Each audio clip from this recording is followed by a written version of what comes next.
하나님은 살아계신 하나님이십니다. 때로는 침묵을 하시는 것처럼 느껴져서 답답할 때도 있고 하나님의 마음이 잘 안 느껴질 때도 있지만 그것은 하나님의 문제가 아니고 따지고 보면은 나의 문제인 것 같습니다. 내가 하나님께 마음이 열려져 있고 하나님의 음성에나 이렇게 그 하나님의 부르심에 귀가 열려 있고 그렇다면은 왜 하나님의 음성이 안 들리고 하나님의 마음을 모르겠습니까?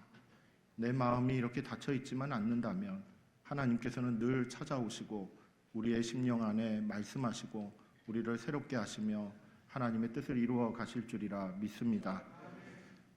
이 자리도 그리고 앞으로의 우리의 나날들도 하나님의 뜻을 이루어가는 귀한 한 날들이 채워져 가기를 예수님의 이름으로 축복합니다. 말씀을 함께 나누기에 앞서서 한두 가지 광고 말씀 좀 드리고자 합니다.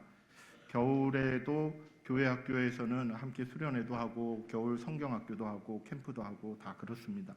여름에만 하는 것이 아니라 겨울에도 이렇게 합니다. 그래서 여러분의 기도와 관심이 좀 필요한 영역이 좀 있죠. 이번 주간에는 우리 청년부에서 수련회를 합니다. 29일부터 31일까지 교회에서 이렇게 하게 되는데 특별히 30날의 금요일입니다. 오후 1시부터 3시까지 러빔, 러빔이라는 그 찬양 아티스트라고 이렇게 하더라고요. 요즘에는 아티스트라는 말을 많이 쓰던데 CCM 아티스트 이 두 분으로 이렇게 구성이 되어 있는데 오셔서 참 은혜로운 찬양을 함께 나누는 시간을 갖습니다. 주변에 이렇게 청년분들 한번 소개해 주시고 함께 찬양으로 은혜 받는 귀한 시간이 되실 수 있도록 안내해 주시면 감사하겠습니다. 2월 달에 되면은 비전부와 초등부 그리고 중고등부가 여름 캠프와 수련회를 이렇게 진행을 합니다. 특별히 우리 2월 20날하고 21일 날 이렇게 이제 양일간 진행되는 부분이 있는데 중고등부에서는 21일 토요일 날 토요일 그 저녁 시간대에 또 찬양 집회를 엽니다. 이번에는 여러분들이 혹시 레위 지파라고 혹시 들어보셨죠? 아마 30대, 40대, 50대 정도쯤이면은 아마 다 아시지 않을까 싶은 생각이 드는데 레위 지파라는 그런 유명한 찬양단이 있습니다. 요즘 말로는 이제 리바이츠 뮤직 아카데미 이런 식으로도 표현을 쓰기도 하는데 그 찬양팀이 오셔서 우리 중고등부와 청년부와 함께 찬양 드리는 귀한 시간을 갖습니다. 근데 그 시간에는 우리 이제 온 세대, 전 세대 성도님들께서도 함께 오셔서 하나님 바라보고 함께 찬양하는 그와 같은 즐거운 시간 가지셨으면 좋겠다 여겨집니다. 비전부에서는 특별히 겨울 사역을 이렇게 준비하면서 여러 가지 이렇게 좀 관심도 가져주십사 그리고 마음을 모아주십사 이렇게 좀 부탁하는 부분이 하나 있습니다. 곧 있으면 또 명절이지요. 명절이다 보니까 과자를 좀 준비를 했다고 해요. 혹시 이런 거 보셨습니까? 별로 안 놀라시는데 여기 보면 이게 과자입니다. 과자 오란다라는 과자는 한번 들어보셨지요? 명절에 이렇게 오란다라는 과자 이렇게 함께 나누면은 정말 좋겠다라는 이제 이런 마음에서 비전부에서 특별히 이렇게 제작해서 다음 주 주일부터 이렇게 판매한다고 합니다. 한 주 동안 이렇게 한번 기도하고 이렇게 생각해 주실 때 커피 한 잔 정도 이렇게 전략해 주시면은 이거 한 팩 정도는 이렇게 사실 수 있을 것 같습니다. 그래서 많이 생각해 주시고 참여해 주시면 감사하겠습니다. 지난 주일에 우리가 하나님의 말씀을 함께 이렇게 나누었을 때 이방인 고넬료의 그 경건에 대한 이야기를 함께 나눈 바가 있습니다. 이방인 그 고넬료의 경건의 모습 많이 알려져 있기도 하고 사도행전에 있어서 그 10장이라는 그 한 장 안에 상당히 자세하게 이렇게 표현이 되어 있죠. 그런데 여기에만 나타나는 것이 아니라 11장 그리고 나중에는 15장에 가서도 베드로 사도를 통해서 이 고넬료와의 있었던 경험들이 계속 이렇게 다루어지는 것을 볼 수가 있습니다. 그만큼 고넬료의 그 경건의 모습이 상당히 그 초대교회 그 현실들 가운데 영향을 많이 끼쳤구나라는 것을 알 수가 있게 되는 것이죠. 고넬료의 그 경건의 모습은 2절 말씀에 좀 구체적으로 나와 있습니다. 하나님을 경외하는 모습이 있었고 그것을 중심으로 해서 많은 백성들을 이렇게 구제했다라고 이렇게 얘기를 하고 있습니다. 그리고 하나님께 기도하기를 항상 기도했다라고 이렇게 얘기해요. 즉 구제와 기도를 끊이지 않는 그와 같은 삶을 이렇게 지켜갔다라는 것을 알 수가 있죠. 그렇게 외형적으로는 구제와 기도 그리고 말씀 이와 같은 삶들을 성실하게 그의 삶 가운데 이렇게 구축하면서 경건의 삶을 살았던 것을 확인할 수가 있습니다. 근데 이와 같은 경건이 다른 사람의 경건과 다르다라는 점이 우리가 주목할 만한 부분인 것이죠. 어떤 점에서 다르냐면은 이 고넬료의 그 경건의 모습 가운데는 핵심이 바로 하나님을 경외하면서 드렸던 경건이다라는 거예요. 구제 활동이든지 그리고 기도했던 거라든지 그때 당시에 많은 유대인들이 있었고 많은 이단들이 있었지만은 그들이 했던 거와는 다르게 어디입니까? 하나님을 경외하며 하나님께 집중하는 그와 같은 그 진실한 믿음을 가지고 하나님 앞으로 나아갔다라는 것을 알 수가 있는 것이죠. 그래서 고넬료의 그 경건의 특징은 무엇이냐면은 하나님께서 인정하시는 그와 같은 경건이었다. 다른 누구도 하나님 앞에 올바른 그와 같은 경건의 모습을 갖추고 있었다라는 것을 우리는 확인한 바가 있습니다. 그렇다면 오늘 이야기의 주제는 무엇일까? 다시 한번 이제 생각을 해보니 이와 같은 경건의 모습이 외형적으로는 아주 탄탄하게 잘 구축이 돼 있고 그리고 내실도 있다라는 이야기죠. 근데 그 내실이 있다라는 것이 결코 개인적인 차원에서만 있다라고 이렇게 얘기하기는 어렵다라고 얘기를 하는 것입니다. 그래서 오늘 좀 함께 다루고 싶은 것은 그 이방인 고넬료의 그 경건의 모습을 살펴보면서 그가 보여주는 그리고 그의 삶 가운데서 나타나는 그 경건의 열매가 어떠한가, 그 경건한 삶을 통해서 어떠한 열매를 거두면서 그리고 그것을 누리면서 살고 있는가, 이 부분을 함께 살펴보려고 하는 것입니다. 왜냐하면 경건한 삶이라는 것은 우리들도 어느 정도는 다 하고 있어요. 어느 정도는. 그렇지 않습니까? 예배 빠지지 않고 잘 참여하시는 분들 많이 있죠. 매일 이렇게 말씀을 읽고 듣고 하시는 분들 많이 있습니다. 그리고 기도의 자리를 어떻게든 지켜보려고 노력하시는 분들도 꽤 있습니다. 예배 시간 안 빠지고 그리고 기도의 자리 그리고 말씀 읽는 거 이런 것들을 잊지 않고 하나님께 마음을 두고 살고자 노력하는 우리의 모습들이 다 있습니다. 다 경건의 모습인 것이에요. 이와 같은 경건의 모습이 있는데 문제는 열매가 어떠하냐라는 거죠. 왜냐하면 이 열매에 따라서 이 경건이 평가가 된다는 이야기입니다. 물론 사람끼리의 평가는 별로 의미가 없습니다. 왜냐하면 상대적이기 때문에 그렇죠. 상대적인 평가는 그다지 의미가 없습니다. 경건은 하나님을 향해 있기 때문에, 사람을 향한 것이 아니라 하나님을 향해 있기 때문에 하나님의 평가가 매우 중요한 것이죠. 하나님께서 인정하시는 경건, 하나님께서 싫어하시는 경건, 그것은 무엇으로 알 수 있냐면 열매로 알 수 있다는 것입니다. 그래서 이 열매에 대한 부분들을 우리는 주목하며 볼 필요가 있죠. 저는 열매에 대해서 이렇게 묵상을 해볼 때 한 가지 좀 두려운 마음, 걱정스러운 마음, 제가 성격이 좀 그래서 그런지는 모르겠지만은 참 조심스럽구나라는 그런 마음이 먼저 떠올랐습니다. 왜냐하면 마태복음 23장에 보면은 바리새인에 대한 이야기가 나옵니다. 바리새인의 그 경건의 모습에 대해서 예수님께서 신랄하게 비판하는 내용이 거기에 이렇게 다 담겨져 있죠. 우리도 아마 오랫동안 교회를 다녀보신 분들은 이 이야기를 어느 정도는 다 알고 계실 것입니다. 그러니까 예수님께서 그 바리새인들의 그 경건의 모습을 보고 어떻게 평가를 하셨냐면은 말만 하지 행동은 안 한다, 이렇게 평가를 하신 거예요. 그리고 자기를 드러내는데 에너지를 너무 많이 쏟고 있다는 것이에요. 그러니까 사람을 너무 의식해서 사람에게 보이는데 그들의 기도와 그들의 어떤 행동들 이런 것들을 다 포장하고 있다라는 이야기예요. 이와 같은 관점으로 바리새인의 그러한 경건의 모습을 예수님은 평가를 하신 것이죠. 우리가 잘 알다시피 바리새인의 그 경건의 모습은 철저하기로 유명합니다. 그렇죠? 11조도 그렇지요. 그리고 예배도 그렇지요. 기도도 그렇지요. 금식도 그렇지요. 그들은 종교적인 영역에 있어서는 아주 철저한 삶을 추구하는 사람들인 것입니다. 아마도 이 자리에 앉아있는 우리와 그 바리새인과 이렇게 비교를 해볼 때 우리 스스로 내세울 수 있는 바리새인보다 더 나은 부분은 무엇이겠습니까? 행위로는 없을지도 모르겠어요. 우리가 내세울 수 있는 그 의로움은 오직 예수 그리스도의 의로움뿐임을 믿습니다.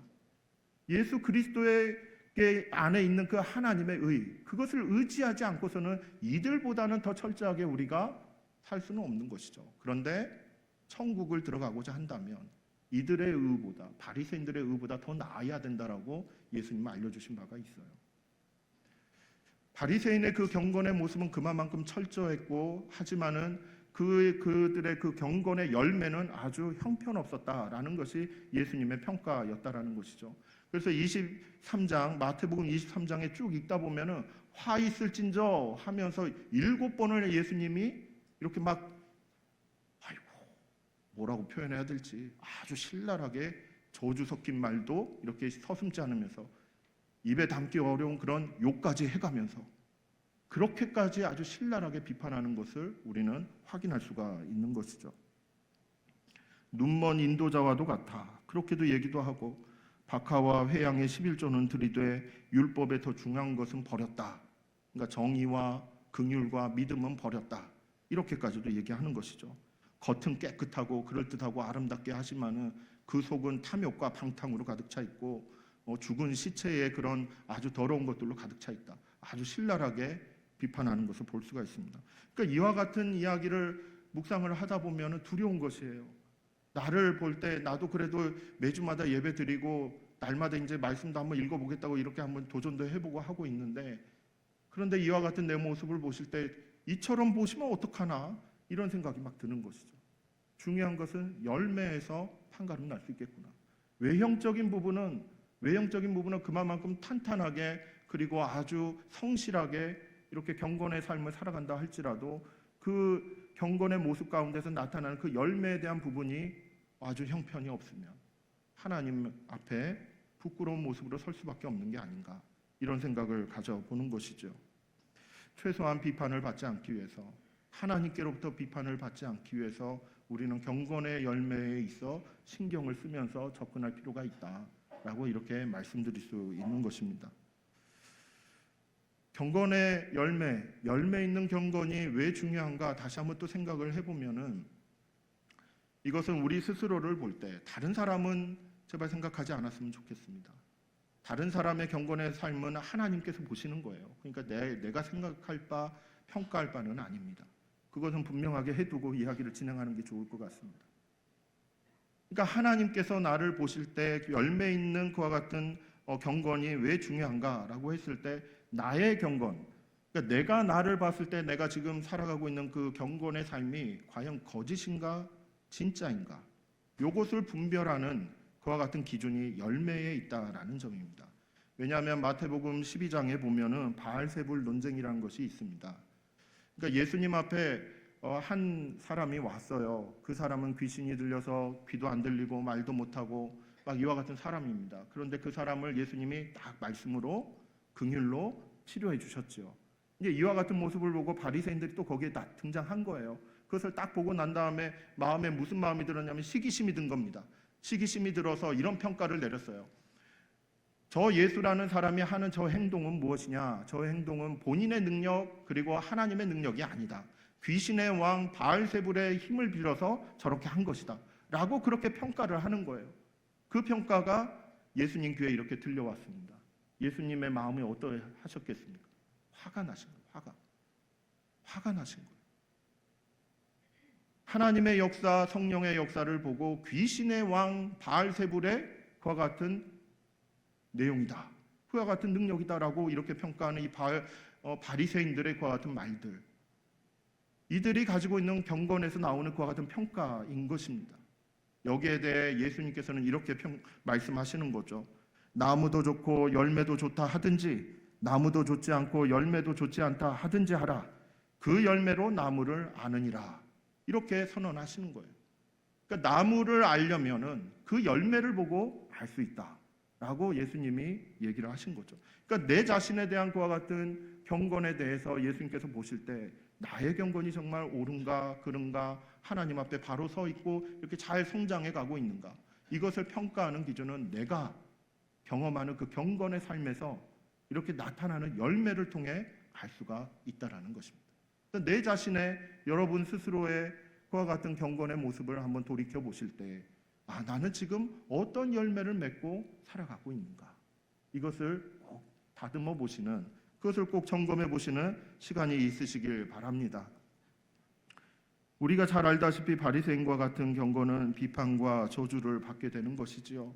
그렇기 때문에 우리는 더더욱 주의하게 되는 것이고, 그리고 참된 경건의 열매를 맺고자 더더욱 열심히 노력하고자 하는 부분이 있는 것입니다. 그런 관점에서 이제 고넬료의 경건의 모습을 한번 살펴보려고 하는 것이에요. 고넬료는 어떠한 경건의 열매를 맺었길래, 어떠한 열매가 그에게서 나타났길래 하나님께서 인정하시고 그리고 이렇게 성경의 큰 분량을 차지할 수 있을 정도로 이렇게 영향력 있게 이렇게 전해지고 있는가, 이 부분을 한번 생각해 보는 것이죠. 여러분, 고넬료가 경건하다는 말은 이미 설명을 드렸습니다. 그가 경험했던 그 경건의 열매는 어떤 열매들이었겠습니까? 첫 번째로 발견되는 것은 무엇이냐면, 그는 경건한 삶을 통해서 하나님의 음성을 들었습니다. 그리고 하나님의 인도하심을 받았습니다. 그 내용이 3절에서 5절까지의 그 상황을 보면은 잘 알 수가 있는 것이죠. 3절 말씀에 보면은 하루는 제9시쯤 되어 환상 중에 밝히 봄에 하나님의 사자가 들어와 이르되 고넬료야 하니, 이렇게 이와 같은 이야기가 이제 진행이 돼요. 그래서 여기에 이제 가만 보시면은 하루는 이렇게 얘기하죠. 제9시쯤에 하나님의 사자를 만나는 이와 같은 일이 펼쳐집니다. 그래서 하나님의 사자를 만나서 환상 중에서 이런 말 저런 말 이제 주고받지요. 이제 그 가운데서 그 하나님의 사자가 요바에 있는 베드로를 청하라라고 이렇게 이제 이야기를 해요. 이제 이와 같은 이야기가 쭉 흘러가는 것을 볼 때 우리가 좀 한 가지 주목해 볼 만한 것은, 이 고넬료는 하나님의 음성을 들었다는 것입니다. 환상 중에 영적인 체험을 했다라는 거예요. 그런데 그 영적인 체험을 하는 그 시점을 보면은 뭔가 특이한 일이 벌어지는 그와 같은 시점이 아닌 것입니다. 왜냐하면 하루는 제9시쯤에 이렇게 얘기하고 있죠. 여기에서 얘기하는 이 제9시쯤에 기도하는 그 시간에 이제 만나게 되는데, 보통 이 이방인이지만은 이 고넬료는 유대인의 기도 습관을 따라서 기도하는 삶을 이렇게 살아왔던 사람인 것입니다. 보통 유대인이 이렇게 기도했던 그 시간은 하루에 3번 기도를 하죠. 흔히 말해서 369 이렇게 얘기합니다. 369. 그래서 제3시에, 그리고 제6시에, 그리고 제9시에 이렇게 3번 기도를 해요. 우리 시간으로 따지면은 오전 9시, 정오, 그리고 오후 3시인 것입니다. 이렇게 하루에 3번 기도를 하는데, 이렇게 쭉 매일매일 그렇게 이제 기도하는 삶을 이렇게 쭉 살아오다가, 그러다가 어느 날인 것이에요. 하루는 제9시에 무엇을 경험하게 되냐면 하나님의 사자가 찾아오셔서 이렇게 말씀하시는 것을 듣게 되는 것을 경험한다라는 것이죠. 여러분, 하나님의 음성을 듣는다는 것은 굉장히 특별한 일인 것은 분명합니다. 그런데 그와 같은 일들이 뭔가 이렇게 잘 갖추어지고 그리고 뭔가 이렇게 잘 준비되는 그런 상황이라기보다는, 고넬료가 경험했던 그 하나님의 음성을 듣는 그 시간은 평상시에 늘 기도하는 그 시간에, 그리고 늘 하나님을 찾고 하나님을 구하는 그와 같은 마음을 가진 그 상황 속에서 하나님을 경외하는 그 진실한 믿음을 지키는 가운데 기도의 자리에 나왔을 때 하나님이 정하신 그때의 음성을 듣게 되는 것이었습니다. 이 하루를 고넬료가 정했겠습니까? 여러 날 중에 왜 이 하루인 것인지, 그것은 하나님께서 그 날을 정하시고 고넬료를 찾아오신 것이죠. 이것이 우리에게 의미하는 바가 있는 것입니다. 말씀을 읽고 그리고 말씀대로 기도하고 하나님 말씀대로 제가 살아보겠습니다, 그렇게 마음을 먹고 매일매일 살아가지요. 이와 같은 마음을 지키면서 날마다 경건의 삶을 살아갈 때에 어느 날 하나님이 정하신 그 날에 우리는 하나님의 음성을 들을 수 있다는 것입니다. 하나님의 뜻을 구하며 하나님께서 이끌어 가시는 것을 원하며 그것을 추구하며 간구하면서 이렇게 걸어갈 때에 하나님이 정하시는 그때의 음성이 들려오는 같은 은혜가 있다라는 것을 우리는 확인할 수 있는 것이죠. 그렇기 때문에 여러분, 경건의 삶을 잘 구축하시기를 바랍니다. 매일매일 말씀을 읽고 하나님의 음성을 구하시기를 바랍니다. 매일매일 하나님의 그 존전 앞에서 기도하는 시간을 꼭 지켜가시기를 바랍니다. 매일매일이 어렵다면 성령님 나를 인도해 주옵소서. 아침이든 점심이든 저녁이든 하나님이 인도하시는 그 시간에, 그 시간에 하나님의 음성을 듣기를 사모합니다. 이날은 안 들려도, 내일도 안 들려도, 그 다음날 언제 들릴지는 몰라도, 그래도 고넬료에게 찾아오셨던 하나님, 나에게도 찾아오실 줄이야 믿습니다. 이 믿음 지켜가며 그렇게 하나님 앞으로 나아가시기를 바라는 것입니다. 경건의 열매 중에 가장 큰 특징은 바로 이처럼 영적인 체험을 하는 것입니다. 하나님의 음성을 듣고 하나님께서 어디로 가라, 누구를 만나라, 그리고 무엇을 어떻게 하라 라고 하나님이 인도하시는 그 뜻을 깨닫게 된다는 이야기인 것이죠. 이와 같은 것은 늘 진행되는 그 경건의 삶 가운데서 진행되고 있음을 우리가 기억할 수 있기를 바랍니다. 고넬료가 누렸던 그러한 영적인 은혜가 우리의 삶 가운데 충만하기를 예수님의 이름으로 축복합니다. 두 번째로 발견되는 그런 경건의 열매는 이제 무엇이냐면은 개인적인 차원에서만 이렇게 영적으로 느끼고 하나님과의 소통이 있고 행복하다, 즐겁다, 이 차원에서만 있는 것이 아니라는 것이에요. 고넬료의 경건은 그냥 자기 내면적인 어떤 만족과 평안을 누리는 데 그치는 것이 아니라 이웃에게 전파되는 것입니다. 가족들에게 전파되는 것이었어요. 그 내용이 2절 말씀에 나옵니다. 2절 말씀에 보면은 그가 경건하여 온 지방과 더불어라고 이렇게 얘기하고 있죠. 하나님을 경외하고 백성을 많이 구제하고 하나님께 항상 기도했던 이와 같은 삶이 혼자서 한 것이 아니라 온 지방과 더불어서 함께했다라는 이야기예요. 물론 그때 당시의 사회적 분위기 따르면은 가장이 하나님을 믿는다라고 하면은 모든 그 집안의 자녀들과 부인과 하인들과 전부 다 하나님께로 다 믿음을 고백하는 그와 같은 풍습이 있는 것이 사실입니다. 그럼에도 불구하고 고넬료의 그런 온 지방과 더불어서 하는 그 경건의 삶은 약간 깊이가 달라요. 왜냐하면 여러분 7절 말씀에 보면 이런 내용이 있기 때문이죠. 7절 말씀을 보면은 마침 말하던 천사가 떠나매 고넬료가 집안 하인 둘과 부하 가운데 경건한 사람 하나를 불러 이렇게 이야기합니다. 집안 하인을 불렀어요. 그리고 경건한 부하 한 사람을 불렀습니다. 그리고 그들을 불러서 무엇을 얘기하냐면 8절 말씀에 보면은 이 일을 다 이루고라고 얘기해요. 즉 하나님의 천사를 만났던 이야기, 하나님의 천사가 나에게 해줬던 이야기, 고넬료에게 해줬던 이야기, 그리고 요바에 있는 베드로를 청하라는 그와 같은 이야기, 이 이야기들을 그 하인 둘과 그리고 경건한 부하에게 이렇게 다 얘기를 했어요. 여러분, 어느 날 갑자기 우리 집에 우리 아버지라고 해서 좀 이상한가? 우리 아버지가 문득 불러서 내가 꿈을 꿨단다. 너는 이제 저쪽에 가서 저기 가서 누구를 데리고 와라. 하나님이 그것을 나에게 시켰어. 너가 대신 가서 좀 해봐. 아니면 직장 상사인 누군가가 그 상사가 갑자기 나를 부르더니 교회 다니죠? 어젯밤에 기도하다가 갑자기 이런 음성이 들렸어요. 지금 이 일을 해야 될 것 같아요. 이렇게 여러분들에게 말했다고 가정을 해봅시다. 여러분 그 얘기 들으면 무슨 생각이 들겠어요? 그게 하나님의 음성처럼 들리겠습니까? 저 사람이 왜 저러지? 혹시 이런 마음은 안 드시겠어요? 그 꿈 네이버에 한번 해봐야 되는 거 아니에요? 해몽을 누구한테 좀 특별히 받아봐야 되는 거 아니에요? 이런 얘기 하지 않겠어요? 근데 여기에 있는 이 하인과 그리고 여기에 있는 이 부하는 결코 그런 얘기를 하지 않습니다. 이 일에 대해서 이야기를 듣고 같은 마음이 된 것이죠. 그래서 요바에 있는 베드로에게 나아가서 내 주인 그 고넬료는 의인입니다. 그는 주의 천사를 만나서 이런 일 저런 일을 다 이야기 듣고 당신을 청하라고 우리를 보냈습니다. 이렇게 있는 그대로 다 설명을 하고 베드로와 함께 돌아오는 같은 일을 감당을 합니다. 이것을 볼 때에 그저 온 지방과 경건의 삶을 살았다라는 것이 그냥 외형적으로만 그냥 시간을 같이 보낸 것이 아니었다라는 것이죠. 영적인 체험을 같이 경험을 공유하며 함께 일을 나누며 함께 협력하며 이렇게 하나씩 해나갔던 그와 같은 가정임을 우리는 확인할 수 있는 것입니다. 여러분, 우리의 경건이 이와 같아야 되지 않는가 이런 생각이 들어지는 것이죠. 사실 우리는 여러 측면에서 가족을 위해서 기도하는 것이 많이 있습니다.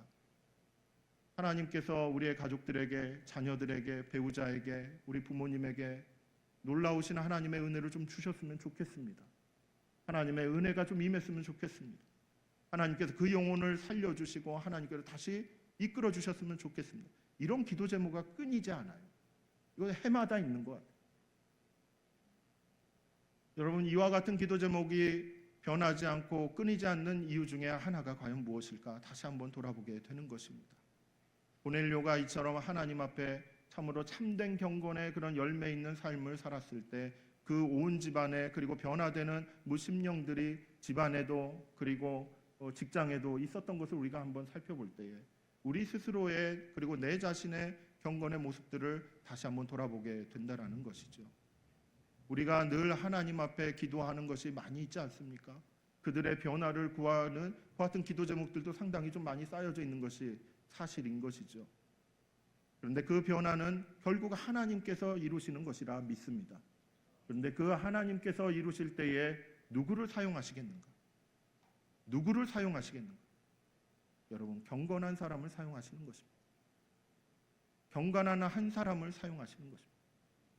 나를 사용하시든지 아니면은 그 사랑하는 가족들의, 이웃들의 그 주변에 있는 경건한 사람을 사용하시는 것이죠. 그렇기 때문에 우리는 우리의 삶 가운데 있는 경건의 모습을 다시 한번 돌이켜보면서 하나님께 영광 돌리는 그 같은 삶을 계획도 해보고 실천도 해보고 그렇게 한 걸음씩 걸어가야 될 줄로 믿습니다. 하나 더 이렇게 살펴볼 만한 것은 본문에는 분명하게 나타나지는 않지만 그래도 한 가지 좀 더 깊이 있게 살펴보면은 하나가 또 열매로 보여지는 것이 하나 있습니다. 그것은 무엇이냐면은 고넬료와 베드로가 만났다라는 것입니다. 근데 그 만나는 과정이 하나님께서 베드로도 찾아가셔서 환상 중에 말씀하시고 고넬료에게도 찾아가셔서 환상 중에 또 말씀하시고 그렇게 해서 하나님이 만나게끔 이끌어 가세요. 양쪽 다 찾아가서 하나님이 이렇게 만나게 하시는데 그 말은 무슨 말이겠습니까? 이 두 사람의 만남에 하나님의 뜻이 있고 하나님의 계획이 있고 하나님께서 이끄시고 싶으신 거, 이루시고자 하신 게 있다라는 이야기겠죠. 하나님은 무엇을 이루고 싶어 하셨을까요? 하나님께서 이루시고 싶어 하셨던 것은 무엇이냐면은 가만 보니 그 유대파 그리스도인, 그러니까 유대인 출신의 그리스도인들이 가졌던 고정관념이 하나 있었습니다. 고정관념. 그는 베드로도 가지고 있었어요. 고정관념이 무엇이었냐면은 하나님의 구원 그리고 성령의 역사는 유대인에게만 주어진다라는 것입니다. 유대인에게만 주어지지 이방인에게는 주어진 바가 없다. 그렇기 때문에 하나님의 구원은 오직 유대인에게만 이렇게 역사되는 부분이 있다. 이러한 고정관념이 있었던 것입니다. 근데 고넬료를 만나면서 베드로는 깨지게 됩니다. 고넬료 가정에 말씀을 전하고 그리고 세례를 주고 그리고 안수하고 이렇게 기도하는 그 모든 과정을 통해 성령께서 고넬료와 고넬료 가정에 있는 모든 하인들과 그리고 부하들에게 성령께서 임하시는 그 체험을 경험하게 되는 거죠. 고정관념이 깨지는 거예요. 하나님께서 복음의 역사를 그냥 유대인에게만 이렇게 주는 것이 아니라 예루살렘과 온 유대와 사마리아와 어디까지요? 땅끝까지 이렇게 펼쳐가시는 그 하나님의 복음의 여정에 이와 같은 고넬료와 누구죠? 베드로를 이렇게 동석하고 그리고 그 과정들을 열어가고 계신다라는 것입니다. 그런데 한 가지 질문이 있는 것이에요. 왜 고넬료냐라는 거죠. 왜 고넬료냐? 그때 당시에 이방인 바울의 선교 활동도 우리는 보면 알 수 있지만은 이방인들이 많이 있었고 이방인 중에서도 예수 그리스도를 믿는 믿음의 사람도 있었습니다. 예수님 당시에도 있었어요. 근데 그렇게 많은 이방인으로서 예수님을 믿는 사람들이 있었는데도 불구하고 왜 고넬료냐라는 거예요. 왜 고넬료냐? 왜 주의 천사는 하나님께서는 왜 고넬료에게 찾아오셨는가? 그것은 딱 한 가지입니다. 여기 분명하게 얘기하고 있어요. 4절 말씀에 내 기도와 구제가 하나님 앞에 상달되어 기억하신 바가 되었으니 구제와 기도가 하나님 앞에 상달되었답니다. 기억하신 바가 되었답니다. 이 이유로 인해서 하나님의 그 구원 역사가 이렇게 펼쳐져 가는데 이 고넬료는 큰 역할을 하나 감당하게 되는 것입니다. 하나님의 일은 경건한 사람들이 해가는 것이죠. 하나님께서는 계획을 세우시고 이 땅에 하나님의 나라를 펼쳐가실 때에 사람들을 택하시고 부르시며 경건한 삶을 살아갈 수 있도록 성령을 부으시며 그리고 그와 같은 사람들을 통해 하나님은 하나님의 뜻을 이루어 가시는 것입니다. 이와 같은 내용이 성경 안에 곳곳에 드러나 있음을 여러분 꼭 기억하시기를 바랍니다. 오늘 고넬료의 이 경건의 모습을 함께 묵상해 볼 때에 우리의 경건이 이와 같아야 되지 않겠는가라는 생각을 가져보는 것이죠. 개인적인 평안에만 멈추는 경건이 아니라 그리고 사랑하는 이와 그리고 주변의 이웃들에게도 선한 영향을 끼칠 뿐만 아니라 크신 하나님의 계획을 이루어갈 수 있는 그와 같은 경건의 모습으로 성장해 가야 되는 것이 아닌가, 이런 생각을 가져보게 되는 것이죠. 하나님은 경건한 자를 귀중하게 보십니다. 함께 주의 뜻을 이루어 가시기를 원하고 있는 것이죠. 저와 여러분의 삶이 그리고 우리 연세교회가 하나님께서 인정하시는 경건의 삶을 구축하고 그리고 그 열매를 맺어갈 수 있기를 바랍니다. 하나님과 소통하시기를 바랍니다. 이웃에게 선한 영향력을 끼치시기를 바랍니다. 그리고 하나님의 뜻을 이루어가는 인생길을 한 걸음 한 걸음 걸어가시기를 축복합니다. 이 모든 것이 주의 성령의 도우심 가운데 경건의 삶을 잘 성실하게 살아가는 우리의 삶을 통해 이루어질 것이라고 믿습니다.